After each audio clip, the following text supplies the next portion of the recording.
Merhabalar, kanalıma, videoma hoş geldiniz. Bugün bu gördüğünüz simli kumaştan kolsuz dar bir elbise dikeceğiz arkadaşlar. Göğüs pensli üstte oturan bir elbise dikeceğiz. Benim dikeceğim beden 46 beden. Boy 120 santim olacak, diz altı bir elbise. Göğüs 104, basen 116. Evet, şimdi geçiyoruz elbisemizi çizmeye. Kumaşımı 2 kat yaptım. Kumaş katı burada. Öncelikle ön bedenden başlıyorum. Her zamanki gibi üstten şöyle bir düzeltme çizgisi çekiyorum. Evet. Şimdi boyumuz 120 santim olacak. Şöyle 1 santim dikiş payı düşerek elbisemin boyunu çiziyorum arkadaşlar. 4 santimde kıvırma payı veriyorum. Şimdi öncelikle bu elbisede bizim göğüs düşüklüğümüz 28 santim. 28'i işaretliyorum. Mezuramı hiç kaldırmadan 48 santim bel takma yerini işaretliyorum. Basen ölçüm ise 69 arkadaşlar. Bakın. Öncelikle bunları enine uzatacağım. Alt boyumuz gözükmüyor. Buradaki işlemleri yaptıktan sonra alta ineceğiz arkadaşlar. Göğüs hattı,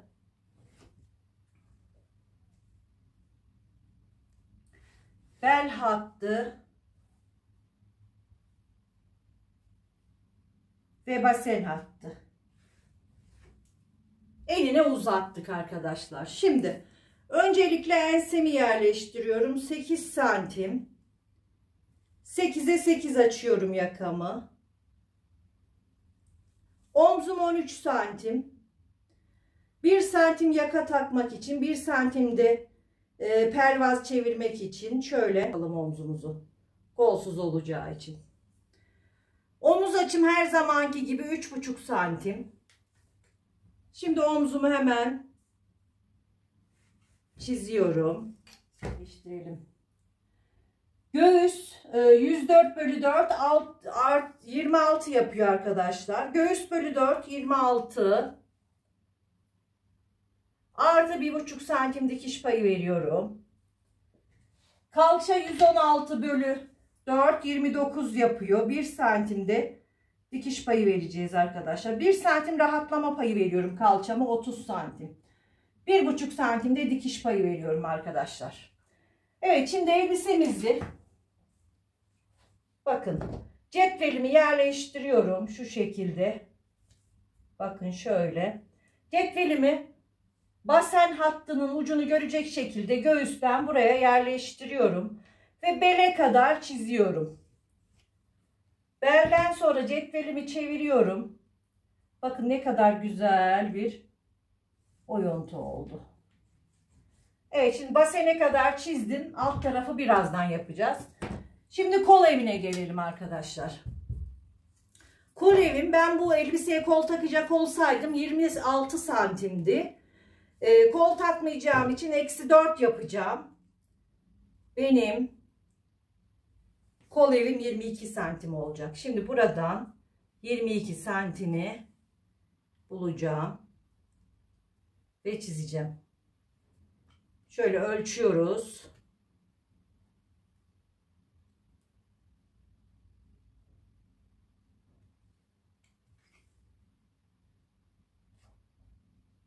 Biraz daha şöyle. Evet arkadaşlar. Kol evimizi bulduk ve çiziyoruz. Gördüğünüz gibi ön kol evimizi çizdik. Burayı da tekrar yukarı çıkıyoruz.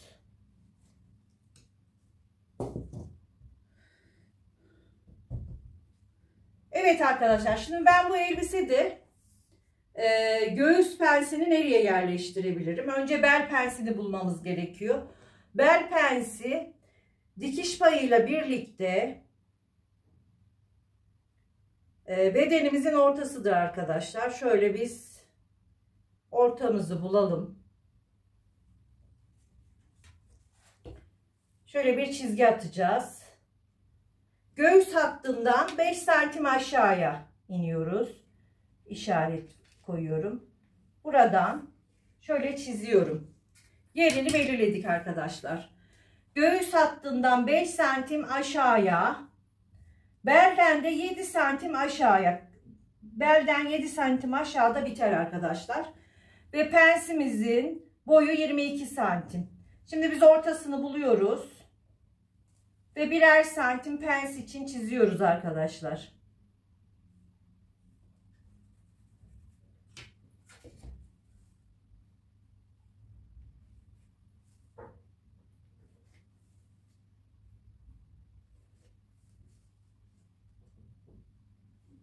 Bel pensini çizdik arkadaşlar.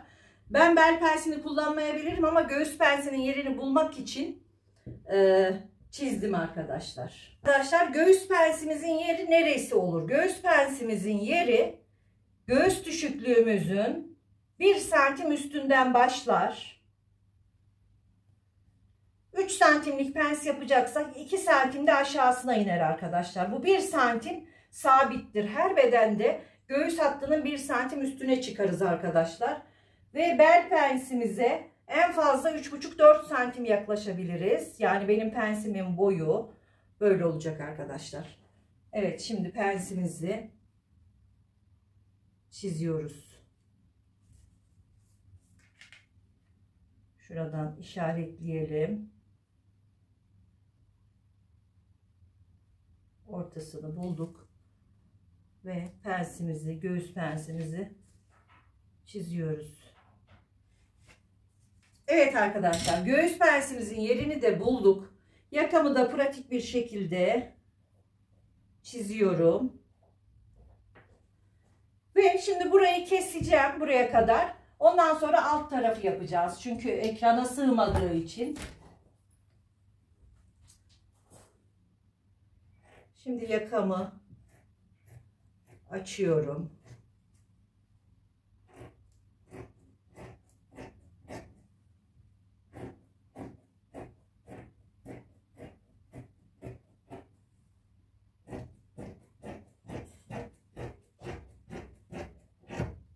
Evet arkadaşlar, gördüğünüz gibi basene kadar elbisemizi kestik ve katlayarak yukarı çekiyorum. Burası da benim elbisemin boyu arkadaşlar. Hemen boyunu çiziyorum. Bizim basenimiz dikiş payıyla beraber 32 santim arkadaşlar. 32'yi de buraya taşıyalım. Ve çizelim. Hatta biraz gelişine göre 1 santim de açabiliriz.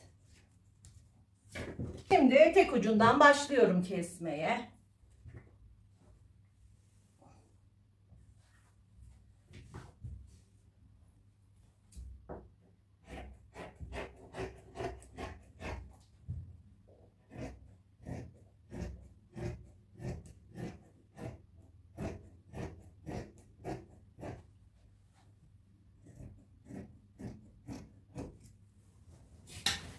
Evet arkadaşlar, bakın elbisemiz çıktı. 46 beden göğüs pensli düz dar elbisemiz çıktı. Şimdi hemen göğüs pensine çıt atıyorum.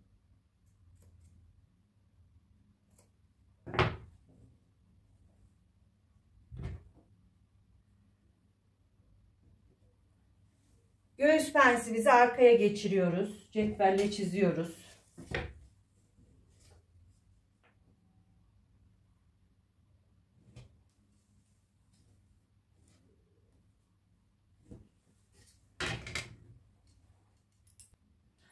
Evet arkadaşlar, arka için kumaşımı serdim. Bedenimi yerleştirdim. Bakın ön ortasını bu çizgiye yerleştirdim. Burası bizim arka ortamız olacak. Arka ortasından fermuar takacağım için 3 santim fermuar payı çiziyorum. Boydan boya 3 santim fermuar çiziyorum ve arka ortasından Rahat yürümek için biraz yırtmaç yapacağım arkadaşlar. Açık yırtmaç. Yırtmaç için de bu 3 santim yeterli arkadaşlar. Hemen burayı çiziyorum.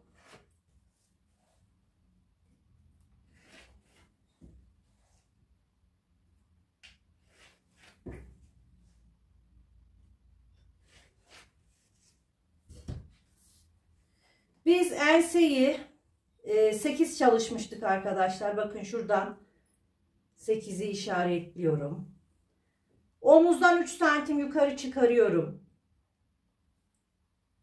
3 santim yükseltiyorum. Omzumuzu çiziyoruz.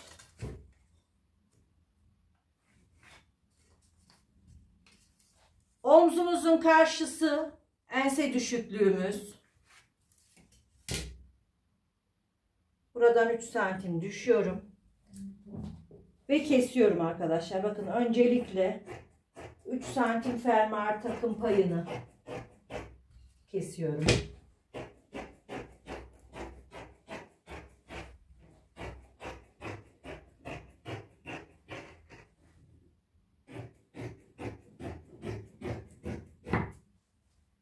Elbisemin boyunu da kestim. Şimdi enseyi kesiyorum. Hemen şuraya bir çıt atıyorum. Omzumuzu da şöyle indirelim. Evet arkadaşlar, benim arka robam 40 santim. Bu bedenlerde 40 santim oluyor. Yarıya bölüyoruz. 20 santim. Enseden aşağıya 13 santim iniyorum. Karşılığında bakın robamızı buluyoruz. 1 santimde dikiş payı veriyoruz.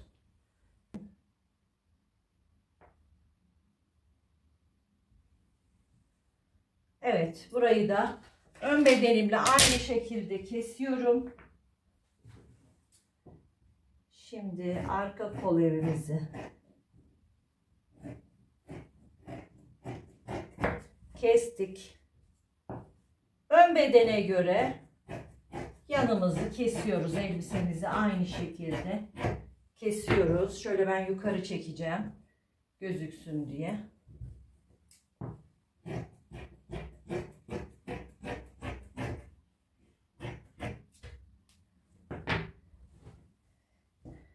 Evet arkadaşlar, şimdi ön ve arka pervaz keseceğiz.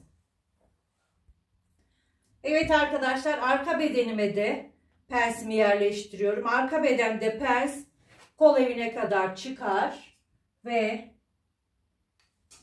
bele kadar gelir. Bizim belimiz burası. Şöyle bele kadar gelir. Yine bedenimizin yarısına pensimizi yerleştiriyoruz.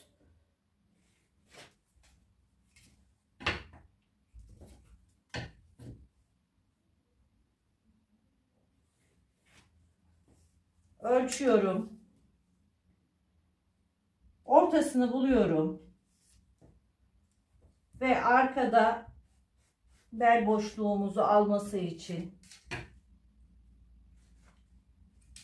şöyle 3 santimlik bir sırt pensi yapıyorum arkadaşlar. 1,5, 3.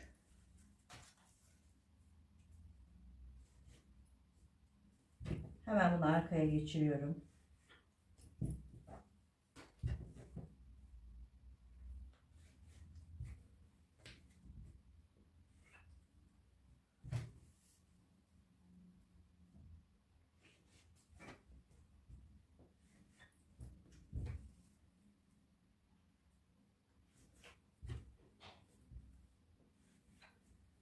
Evet, arka pensimizi de çizdik arkadaşlar. Gördüğünüz gibi çok güzel bir elbise olacak. Şimdi pervazları keseceğiz. Arka pervazı yerleştirdim ve çizdim arkadaşlar. Şöyle 5 santimlik bir pervaz yeterli.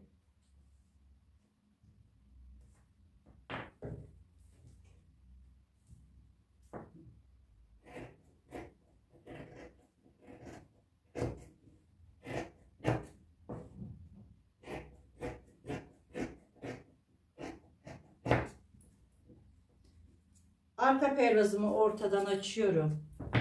Şimdi de ön pervazımızı keseceğiz. Aynı şekilde yerleştiriyorum. Bakın.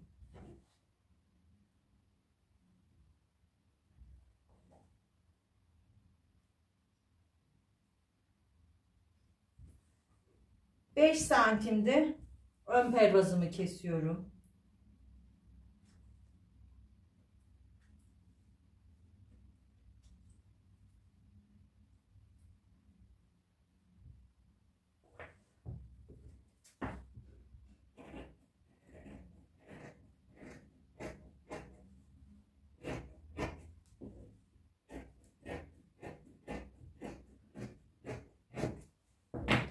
Ön pervazımız da kesildi. Şimdi kol içinde. Evet arkadaşlar, kolsuz. Kolları pervazda temizlemeli. Yakası ve ensesi pervazda kesmek için pervazlarımızı kestik. Önden ve arkadan bel pensli, göğüs pensli. Elbisemizin kesimi bu kadardı. Bir dahaki videoda dikimini yapacağız inşallah. Beğeni ve yorumları unutmayalım arkadaşlar. Hoşça kalın, sağlıkla kalın.